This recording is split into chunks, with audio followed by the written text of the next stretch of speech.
नमस्कार, मैं श्यामगिरी। आज के कार्यक्रम में आप सभी दर्शकों का स्वागत है।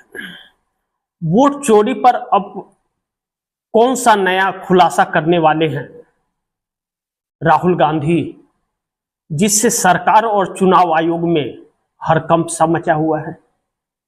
राहुल गांधी का ताजा बयान, और ताजा न कह करके रेगुलर बयान अगर कहे तो शायद बेहतर होगा, और जनता का मिलता फुल सपोर्ट। बिहार के अंदर राहुल गांधी को सीतामढ़ी के अंदर मां सीता के मंदिर में जाने से जिस तरह रोका गया और रात भर वहां टिके रहे राहुल गांधी, और उसके बाद दर्शन किए फिर गए, आम जनता उनके साथ खड़ी हो गई और वहां पर एक अलग माहौल हो गया। लास्ट में प्रशासन को घुटने टेकने पड़े, यानी कि हर जगह राहुल गांधी की रुकावट। राहुल गांधी ने कहा है, साफ क्लियर बयान दिया है राहुल गांधी ने, कि महाराष्ट्र हरियाणा का वह जल्द खुलासा करने जा रहे हैं, और भी बहुत सारी सीटों का खुलासा करने जा रहे हैं, जिसमें महाराष्ट्र, हरियाणा और वाराणसी प्रधानमंत्री नरेंद्र मोदी की सांसदी जहां से है, सांसद जहां से चुने गए। मां गंगे ने मुझे बुलाया है। अब वही मां गंगे लपेट रही है, नरेंद्र मोदी को लपेट रही है। कैसे? कोई डूबता है तो पता नहीं कहां जाकर के उसका शरीर ऊपर आता है, पता नहीं चलता। तो मां गंगे अब लपेट रही है इन्हें। विनाश काले विपरीत बुद्धि कहावत है ना, और एक कहावत है कि रस्सी जल गई ऐठन नहीं गया। वो ऐठा हुआ नजर आता है, भले राख हुआ बन गया रहता है। वही परिस्थितियां इस वक्त है। लेकिन एक बहुत महत्वपूर्ण चीज यह है, वाराणसी सीट का खुलासा अगर होगा तो सरकार की रूह कांप जाएगी, या इस देश को जानकर भौचक्के हो जाएंगे। अब चुनाव आयोग सीसीटीवी फुटेज दिखाना ही पड़ जाएगा चुनाव आयोग को आखिरी में, जिससे वह कतरा रहा है। सुप्रीम कोर्ट तो कुछ नहीं करेगा, भरोसा टूट गया है। लेकिन यह जो वोट चोरी का इल्जाम लग रहा है, और राहुल गांधी ने यह जिक्र किया कि कर्नाटक के अभी तो मैं एक विधानसभा सीट का बताया हूं। सोचिए आप दर्शक भी, अब सोचिए इन बातों को।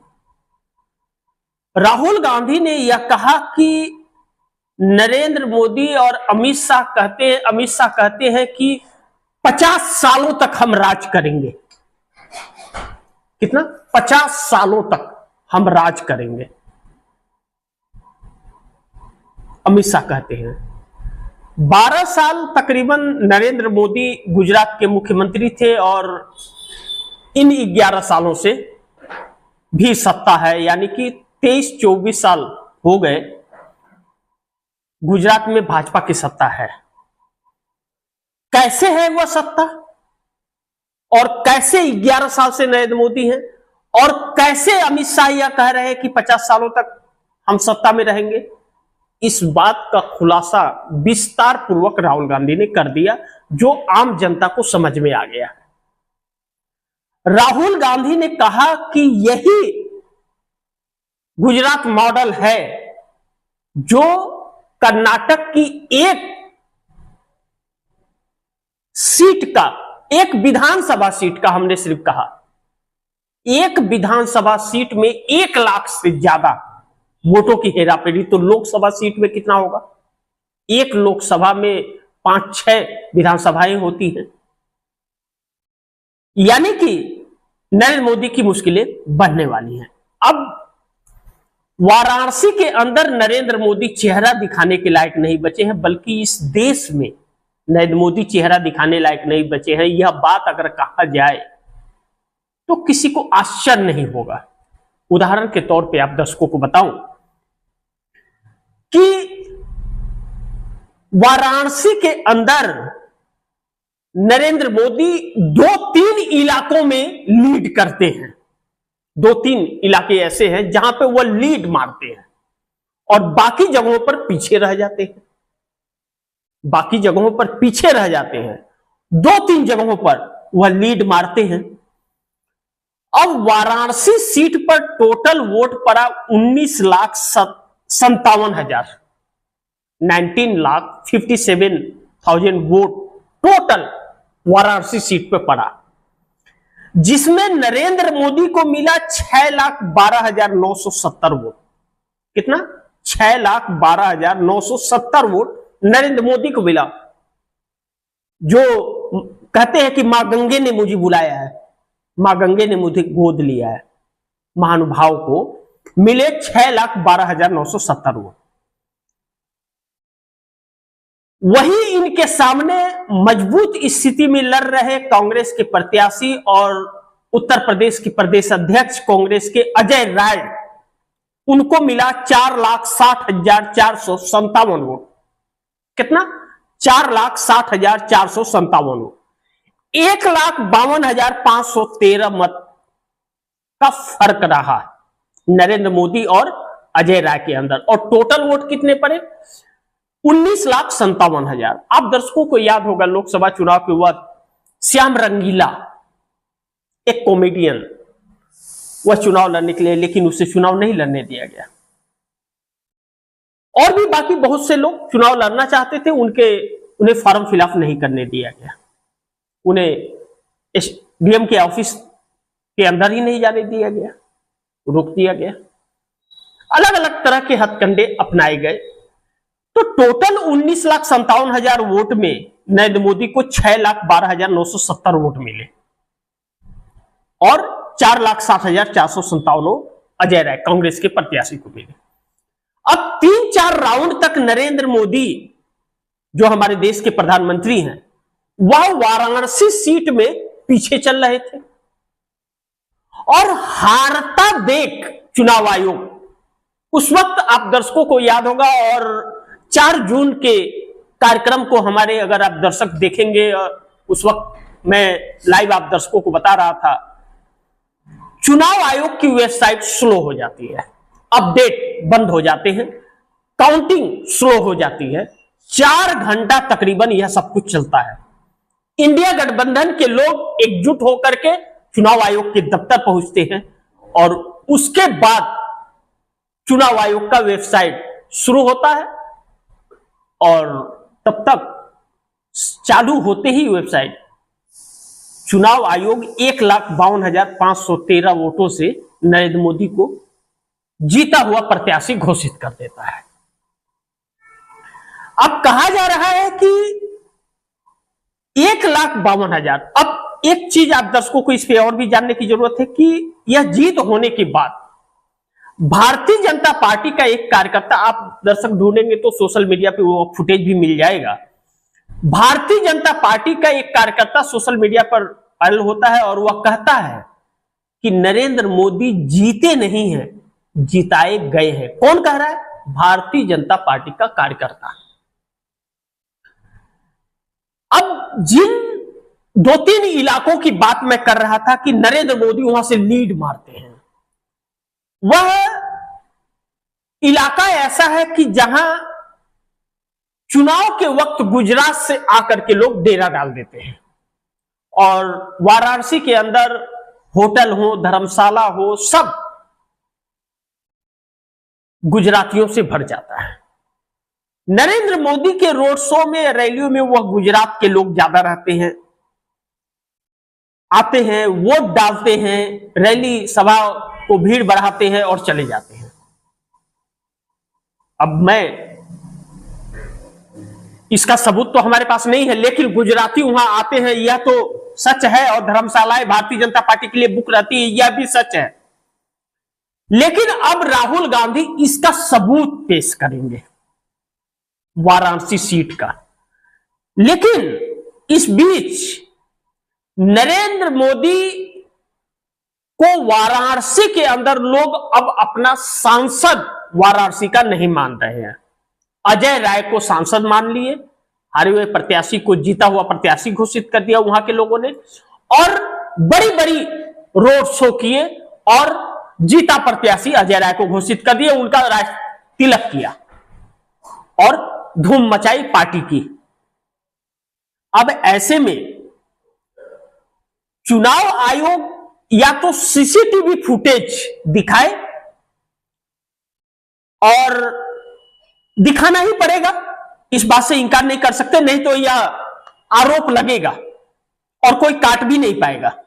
अब इसका एक ही रास्ता है कि सबूत दिखाओ कि नहीं हुआ है। अब चुनाव आयोग यह सबूत दिखाए कि नहीं भाई ऐसा नहीं हुआ है, दिखाए। अब राहुल गांधी कह रहे हैं कि यह है, अब चुनाव आयोग कह रहा है कि नहीं ऐसा नहीं है, तो वह दिखाए कि ऐसा नहीं है। वह तो डॉक्यूमेंट दिखा रहे हैं, चुनाव आयोग भी दिखाए, लेकिन नहीं दिखाएगा क्योंकि यह सच है। दूसरी तरफ सुप्रीम कोर्ट के अंदर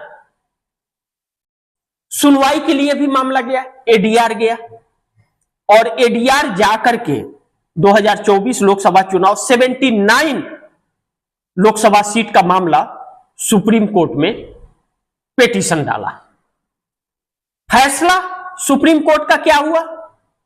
सुप्रीम कोर्ट का फैसला 00, डबल लड्डू, कोई फैसला नहीं और कोई सुनवाई नहीं, बस तारीख पर तारीख। अब राहुल गांधी ने हरियाणा की बात कही। हरियाणा का मामला चंडीगढ़ हाई कोर्ट में है, वहां भी वैसे पड़ा हुआ है। महाराष्ट्र का मामला बॉम्बे हाई कोर्ट में है, वह भी पड़ा हुआ है। और 2024 लोकसभा चुनाव के 79 सीटों का मामला सुप्रीम कोर्ट में फैसला 00 है, लंबित है। अब यहां पर कांग्रेस को हरियाणा में वोट प्रतिशत ज्यादा है पहले से, लेकिन हरियाणा में जो खेल हुई, हरियाणा का चुनाव परिणाम जो घोषित किया चुनाव आयोग ने, काउंटिंग के ही दिन शाम 5 बजे कांग्रेस की प्रेस कॉन्फ्रेंस होती है और कांग्रेस प्रेस कॉन्फ्रेंस में यह कहती है कि चुनाव आयोग का यह परिणाम हमें स्वीकार नहीं है, संदेहास्पद है, संदेह के घेरों में है, ऐसा हो ही नहीं सकता। और भारी मात्रा में घपलेबाजी की बात कही गई। सील टूटा हुआ ईवीएम, सीरियल नंबर नहीं मिल रहा है, बैटरी 99% पाई जा रही है, यह सारे तथ्य सामने आए। महाराष्ट्र के अंदर 4 महीने के अंदर जो उछाल हुआ है चुनाव आयोग का, 1 करोड़ तकरीबन 75 लाख से 1 करोड़ वोट बढ़े हैं, और शाम को 6 बजे के बाद। अब राहुल गांधी कह रहे सीसीटीवी फुटेज दे दो, चुनाव आयोग नहीं दे रहा। अब या एक बिल्डिंग में 7000 वोटर महाराष्ट्र के अंदर निकल करके आए। क्या एक बिल्डिंग में 7000 लोग रह सकते हैं? सोचिए, जमीन पर, छत पर, सब पर सोए तभी भी 7000 रह सकते हैं क्या? इस तरह से आए। अब राहुल गांधी ने यह बयान दिया है कि सबूतों के साथ मैं यह पेश करने वाला हूं, लेकिन दुर्भाग्य जो सुप्रीम कोर्ट की बात मैंने कही, राहुल गांधी सुप्रीम कोर्ट न जाकर के जनता के 20 सबूतों के साथ जाएंगे, इस बात का ऐलान है। यानी कि सुप्रीम कोर्ट के ऊपर से लोगों का भरोसा टूट गया, सुप्रीम कोर्ट पर अब भरोसा नहीं रहा और सुप्रीम कोर्ट भरोसे के लायक नहीं रहा। इसका मतलब, क्योंकि जिस गुजरात मॉडल की पोल खोल रहे हैं राहुल गांधी, और वोट चोर गद्दी छोर एक एक बच्चे के जुबान तक पहुंच गया है, वह नरेंद्र मोदी सरकार के लिए और एनडीए गठबंधन के घटक दलों के लिए बहुत मुश्किलें पैदा कर रहा है। अब ऐसे में नरेंद्र मोदी तो जा ही रहे हैं, साथ ही साथ 7 हाथ का पगहा, कहते हैं ना, खुद तो जाऊंगा सनम, 7 हाथ के पगहे भी लेकर के जाऊंगा। साथ साथ नरेंद्र मोदी पूरे एनडीए गठबंधन को समाप्त करने जा रहे हैं।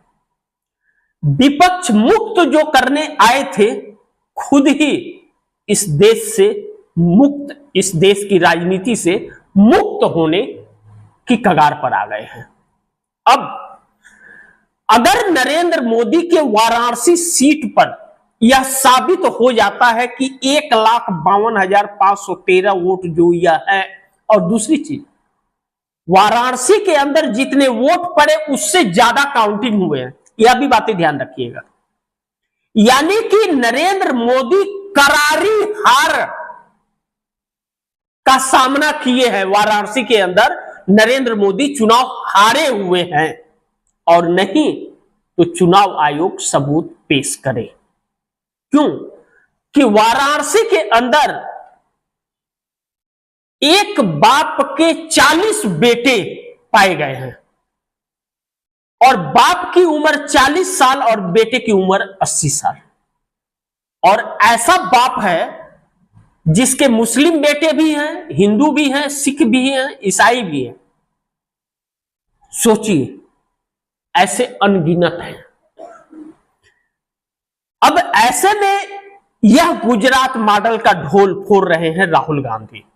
अब अगर वाराणसी के अंदर वाराणसी के लोगों ने नरेंद्र मोदी को सांसद मानने से इनकार कर दिया है और अजय राय को सांसद मान लिया, तो नरेंद्र मोदी क्या मुंह दिखाएंगे, क्या कौन सा चेहरा दिखाएंगे वाराणसी में?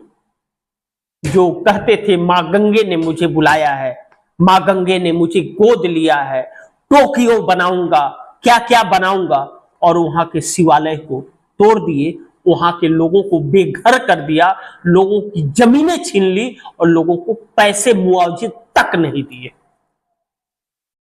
वाराणसी का यह हाल है।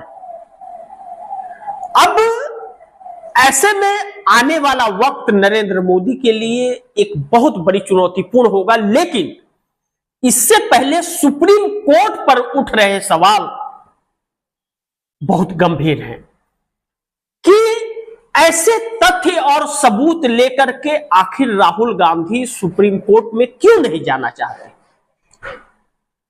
क्योंकि राहुल गांधी जो तथ्य हमने आप दर्शकों को बताया कि हरियाणा का मामला चंडीगढ़ हाईकोर्ट में है, कोई फैसला नहीं है। महाराष्ट्र का मामला बॉम्बे हाईकोर्ट में है, कोई फैसला नहीं है।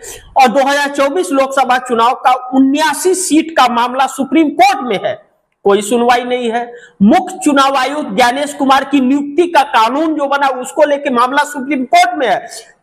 जस्टिस सूर्यकांत के पास जो एसआईआर पर लीपापोती कर रहे हैं, वहां उसका कोई सुनवाई नहीं है। जब सुप्रीम कोर्ट में सुनवाई नहीं हो रही है और न्याय नहीं मिल रहा है, सुप्रीम कोर्ट भी सरकार का कहीं ना कहीं मिलीजुली लिपापोती वाली भगत नजर आती है, तो आखिरी ऑप्शन जनता बचती है कि जनता के बीच में ही असलियत को लेकर जाया जाए और जनता ही फैसला करे जो भी फैसला करना है। यानी कि कानून भी बिक चुका है और आंखों की पट्टी डबल मार लिया है। और गैर संवैधानिक सरकार, इस हिसाब से गैर संवैधानिक सरकार हरियाणा में भी चल रही है, महाराष्ट्र में भी चल रही है। और महाराष्ट्र का तो सुप्रीम कोर्ट ने माना था कि महाराष्ट्र एकनाथ शिंदे और भारतीय जनता पार्टी की सरकार असंवैधानिक सरकार है और वहां के राज्यपाल उस पर फैसला करें। उसके बाद भी सरकार चलने दिया, और वही असंवैधानिक सरकार चुनाव कराती है और धांधलेबाजी से जीत करके आती है। फिर असंवैधानिक सरकार, चुनाव आयोग कुछ बोलता नहीं है, चुनाव आयोग सीसीटीवी फुटेज देता नहीं है, चुनाव आयोग रिकाउंटिंग करता नहीं है, चुनाव आयोग वीवीपैट पर्ची से ईवीएम मशीन का मिलान करता नहीं है, चुनाव आयोग वोटों में धांधली करवा रहा है, डकैती कर रहा है, वोट काट रहा है, वोट जोड़ रहा है। सब जानते हुए भी सुप्रीम कोर्ट चुप है और तारीख पर तारीख दे रहा है। ऐसे में राहुल गांधी का यह फैसला कि जनता के बीच ही यह फैसला होगा, सच कहते थे। जब संसद आवारा हो जाए तो जनता को सड़क पर आ जाना चाहिए, और वह जनता आज सड़क पर है। बाकी आप दर्शक क्या सोचते हैं और आप दर्शकों की क्या राय है कमेंट बॉक्स में जरूर दीजिएगा। लेकिन इस खबर को ज्यादा से ज्यादा शेयर कीजिए, अपने दोस्तों को भी कहिए आगे शेयर करें। आपने अगर चैनल को सब्सक्राइब नहीं किया सब्सक्राइब कर लीजिए। मिलते हैं फिर अगली खबर के साथ, तब तक के लिए नमस्कार।